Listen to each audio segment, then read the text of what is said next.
এরকম তেল তেলা কোয়েল পাখি আপনারা এর আগে কখনো দেখেছেন?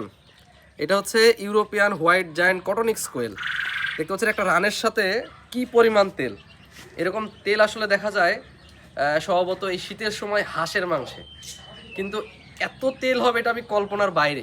এবং মাংসের কালার কি সুন্দর, এটা আমরা আজকে প্রথম এই মেলগুলো আমরা আসলে আজকে আমরা করছি, এটা খাওয়ার জন্য করছি। দেখতে পাচ্ছেন তেল দেখেন মাংসের মধ্যে।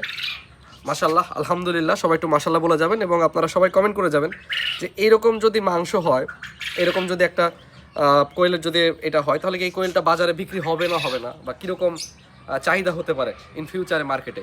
এটার কিন্তু ওজন দ্রুত আসে, এটার হচ্ছে ডিম ভালো প্রোডাকশন করে। পাশাপাশি আমরা আজকে যে পরিমাণ তেল পাইলাম এই মাংসে, শুধু শুধু কিন্তু সাধারণ লেয়ার ওয়ান ফিডই খায় এরা। হ্যাঁ, তো এইটাতেই যে অবস্থা, আলহামদুলিল্লাহ খুবই সন্তুষ্ট। আমরা এটা এখন রান্না করব। আমার কাছে যে পাখিগুলো দেখতে পাচ্ছেন এগুলো হচ্ছে আমার শুধু মেল পাখি, যেহেতু আমি আমার মেল এবং ফিমেলগুলোকে সেপারেট করেছিলাম। তো এই ইউরোপিয়ান হোয়াইট জায়ান্ট কটনিক্স আমি যখন নিয়েছিলাম, তখন যে বাচ্চাগুলো নিয়েছিলাম এর মধ্যে অনেক পরিমাণে আমার হচ্ছে মেল পাখি বের হয়। এখানে মোটামুটি 50টার মতো মেল পাখি বের হয়েছে। এত পাখি যদি প্রতিদিন খায় তাহলে তো এক্সট্রা খাইলে তো আমি এটা ডিম আর পাচ্ছি না এত বেশি।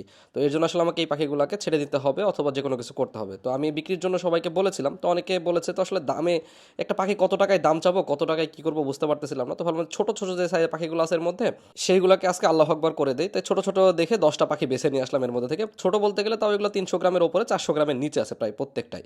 এবং এই পাখিগুলো আমি আসলে যতক্ষণ পর্যন্ত না আল্লাহ আকবার করছিলাম তার আগে বুঝতেই পারিনি যে এইটার মধ্যে এইরকম হইতে পারে, এত পরিমাণে তেল। এবং যখন আমি চামড়া ছিলতেছিলাম তখন চামড়ার সাথে অনেক পরিমাণে তেল ছিঁড়ে চলে গেছে। আর মাংসের কালার কি বলবো, দেশি পাতি হাঁস যেরকম থাকে ঠিক সেই রকম কালার।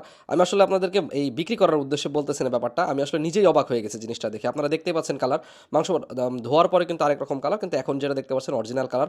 এবং এটার সাথে তেলগুলা গেথে গেথে আছে। এটা কিন্তু বয়স আজকে মোটামুটি 60 দিনের মতো। এবং এই 60 দিন বয়সে এই অবস্থা। আমার কাছে আরও আগে হয়তো বা সেপারেট করার প্রয়োজন ছিল, কিন্তু আমি করিনি, যে আমার যেহেতু 20 ডিম লাগবে এর জন্য। কিন্তু আমি আসলে যখন দেখলাম যে না, ডিমের পরিমাণ কম, তো আমাকে তো মেলগুলো সেপারেট করতে হবে, তো মেলগুলো আসলে সেপারেট করেছি এবং করার পরে এই অবস্থা। আর আমি একজন ভোজন রসিক মানুষ, তাই এরকম কোয়েল দেখে তো আমার মাথা একদম নষ্ট হয়ে গেছে। আমি নিয়াত করছি আমি আর কোনো কোয়েল বিক্রি করব না, আমি সব কোয়েল আল্লাহু আকবার করব, করে আমি নিজেই আমার বাড়িতে যে মাংসের চাহিদা সেটা এই কোয়েল থেকে করবো। তো যারা যারা আসলে মেল নিতে চাইছিলেন তাদেরকে আন্তরিকভাবে দুঃখিত ভাই, আমি মেল বিক্রি করতে পারবো না আর কারণ আমি হচ্ছে যেগুলো আছে আমি সবগুলোই আল্লাহু আকবার করবো। এবং আমার খুবই ভালো লাগছে, এটার টেস্টটা অসাধারণ লাগছে।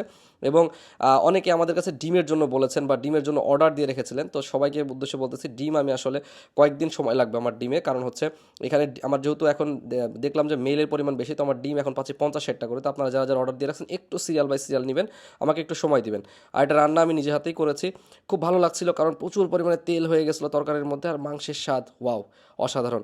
তো সবার কেমন লেগেছে অবশ্যই কমেন্ট করে জানাবেন। আর খেতে চাইলে আমার এখানে চলে আসেন, আলহামদুলিল্লাহ লিখে যাবেন সবাই কমেন্ট। এবং কোন জেলা থেকে আপনি ভিডিও দেখছেন অবশ্যই কমেন্ট করে জানাবেন। ধন্যবাদ, আসসালামু আলাইকুম।